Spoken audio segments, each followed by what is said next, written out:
me off. How is this relaxing?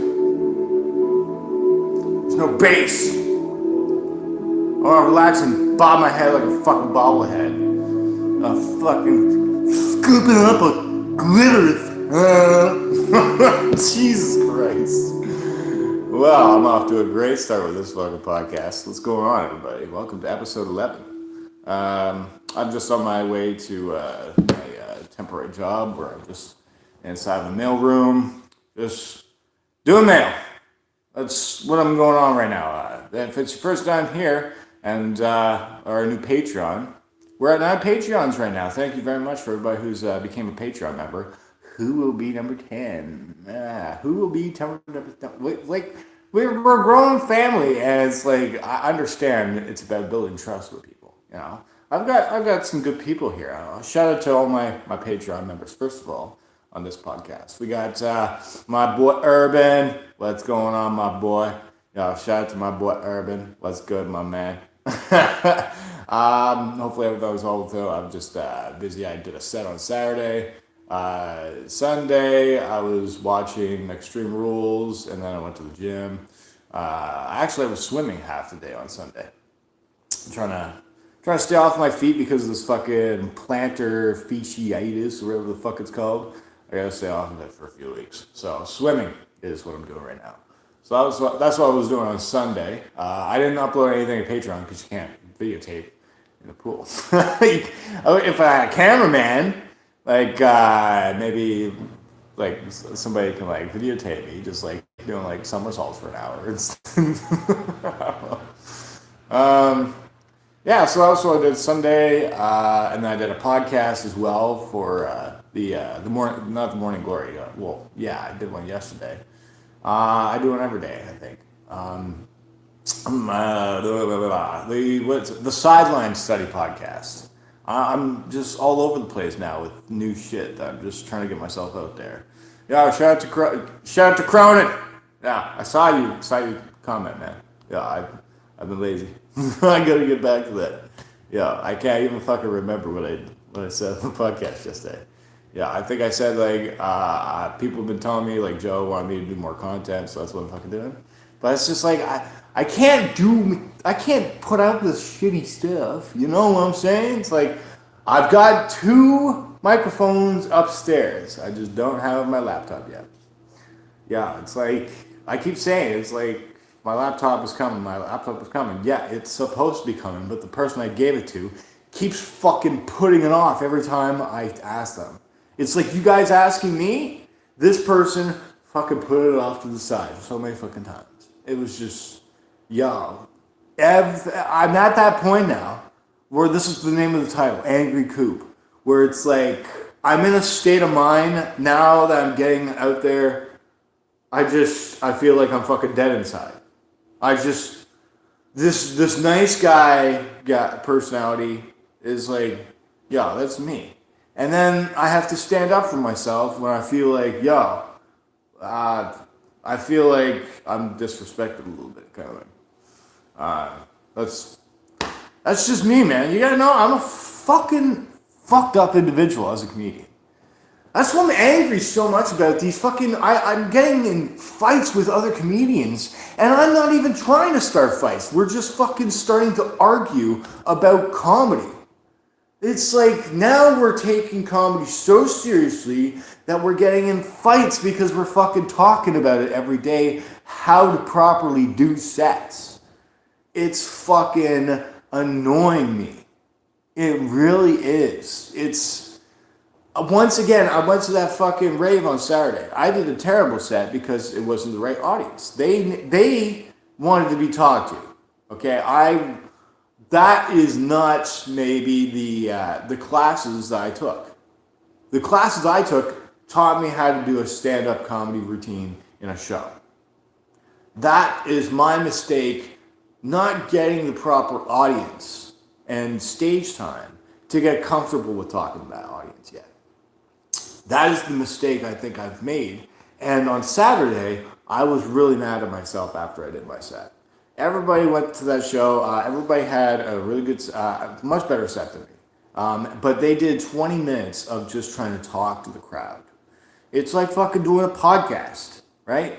It's like you want to tell like your jokes in story form for about 5 minutes of just sometimes of it's not being funny, and you just get to the punchline 2-3 minutes later.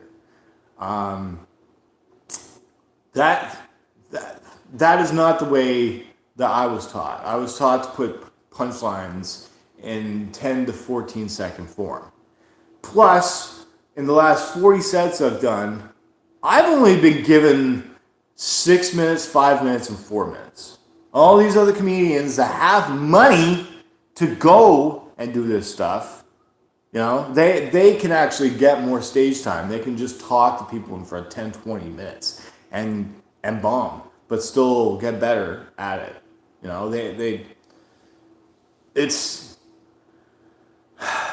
frustrating me now, and I'm supposed to enjoy comedy. I really enjoy like doing this for people, but what's making me angry is talking and being around people after, and just I'm not good with people. Does that make fucking sense? I've never been good with people. Ever since I was a fucking kid, I have never been good with groups. I have never been good with like just in general. I feel like after a certain amount of time, when people know me, I feel like nobody fucking respects me and nobody wants me around. That is just who I am, ladies and gentlemen, and who I've been like as a kid. I am fucked in the head because how I was raised that way. And just socializing, you know? Socializing has just been so difficult for me because I keep everything myself. My mindset is just be quiet and then just when it's my time to talk to people, like whatever, I'll talk.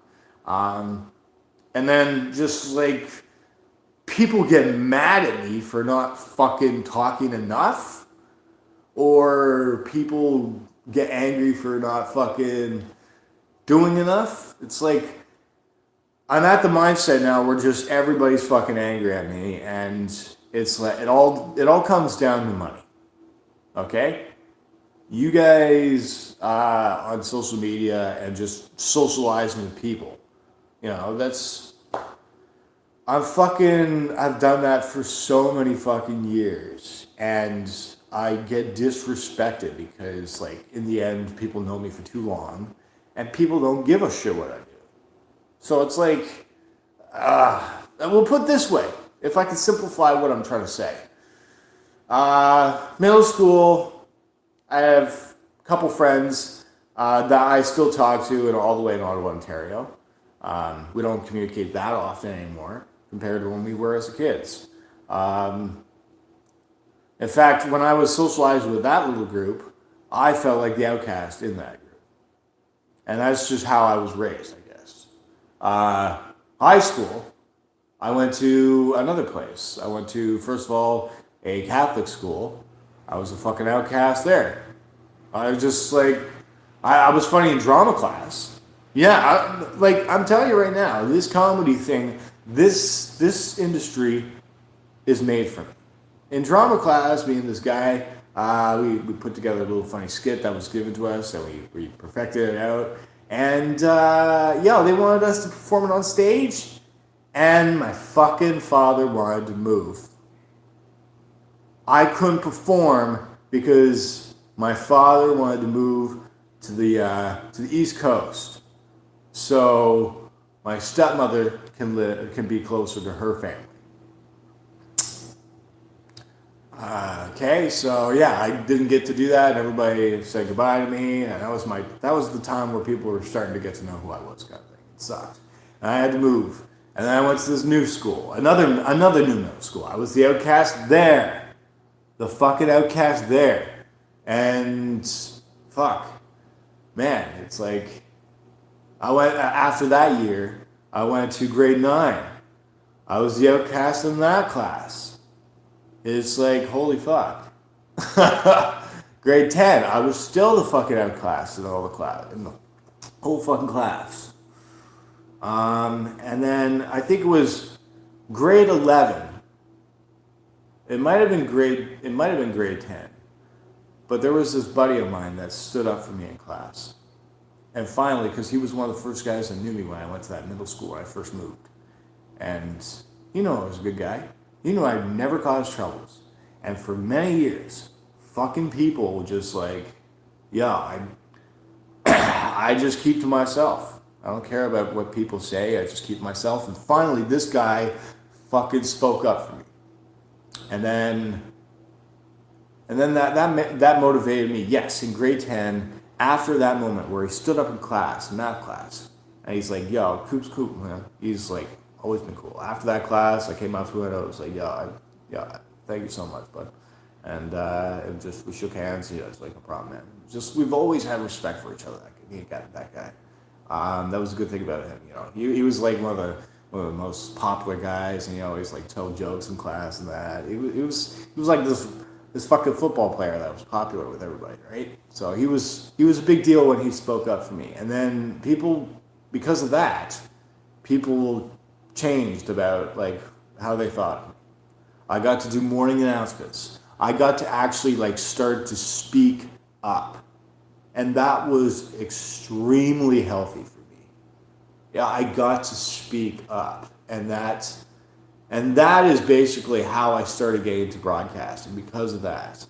Yeah, it's like it was I wanted to be more on camera. I wanted to like speak more because it's healthy, right? It's sometimes healthy, but sometimes not too much. You know, that's the thing with me is I sometimes talk too much in front of groups, and then I become like the awkward guy that nobody like wants to be around. So it's like that is why being a comedian is such a lonely life for me because fuck man, I gotta focus on just myself and fixing myself rather than just being around socially and everybody fucking giving me their thoughts all at once. It's like starting to fucking like fall down on my head. Just like there's so much responsibility for me now. And the only way I can do stuff like that is make money. But the only thing is, I've been fucking working minimum wage jobs for fucking over 10 years. And the only jobs that have helped me afford living is catering jobs. I get tips, right? Just because I fucking didn't do good in school. I passed like high school, but I was 3 courses shy of graduating college. But I was terrible socially.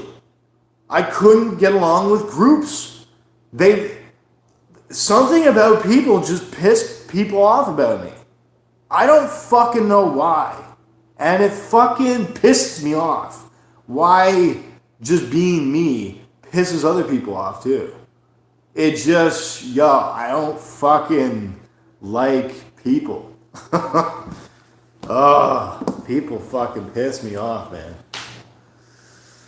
I need to drink water. Oh, God fucking damn it. That was a lot of venting.